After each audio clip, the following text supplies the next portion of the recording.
नाज़िर मीरपुर माथेलो में क़त्ल थियल अकबर कोलाची जे वारसनि जरवार पुलिस जी ज़्यादती नहीं जवाबदारनि जी गिरफ़्तारी लाइ एहतजाजी मुज़ाहिरो कयो।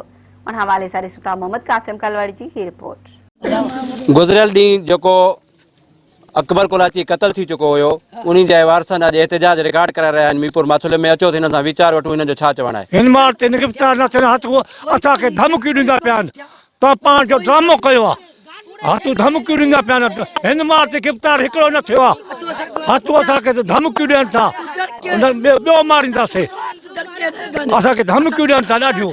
जी साईं, मुंहिंजे बाबू साईं खे क़त्ल कयो वियो आहे, जिन में पुलिस असांखे कन करे रही आहे। उनको जवाबदार गिरफ़्तार नहीं थे, उन बजाय असां पुलिस असां हम कंदी भी है, असां आदि भी है तो एम जवाबदार नहीं गिरफ़्तार थे। असां मार घटिया ने डी डिठे था, असां गरीब बिरा, असां बेनहक बेगुनाह तिना सॼा औरतां बैठा हन, उते कोई न हिन लधा पिछे ॾींदा खड़नी जाचू ची वञो उहे गनी थाने ते ॾेई वञे पानी रिपोर्ट चवण जका शहजादी अखिने त शीशन कोर्ट जे वैसी हाज़िरी से अटैक कोनेस उहा मई मां आई है उथे घोट की पुनी है इन जांच कर वञ अग झले जो मेरे डेर को कत्ल किता ने गरीब मिस्कीन बेरा मेरे को मसवा हते कत्ल किता ने ओही अदालत ने की एजमाती जवाबदार ने वरते इमामू आऊं नूर मोहम्मद दुना मोबिन मारे पिस्टल मारी ने ट्राई पिस्टल एक पिछू मारी ने दुगु याद पिताफियर रोड आ इहो क्रॉस कयो त इते मोटरसाइकिल बा हुयूं पोयों असां जे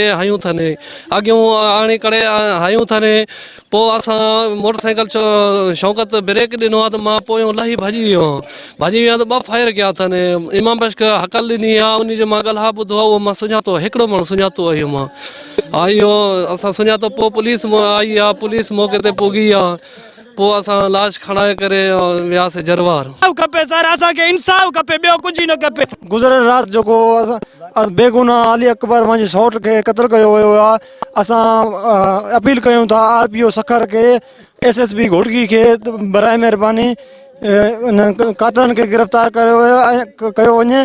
अपील करे असांखे इंसाफ खपे, छो असां कातलनि खे गिरफ़्तार करे पुलिस उन्हनि जी विंगार आई रही आहे, छो भला साहब को आप सारसू जो न तो इंसाफ थिए मेरा बेनहक वर मारे ने मेरा बेनहक असल इंसाफ थिए असल हक थिए असल नाहक किता सी मामू। मोहम्मद कासिम कलवाड़, मेहरान TV, मीरपुर माथेलो।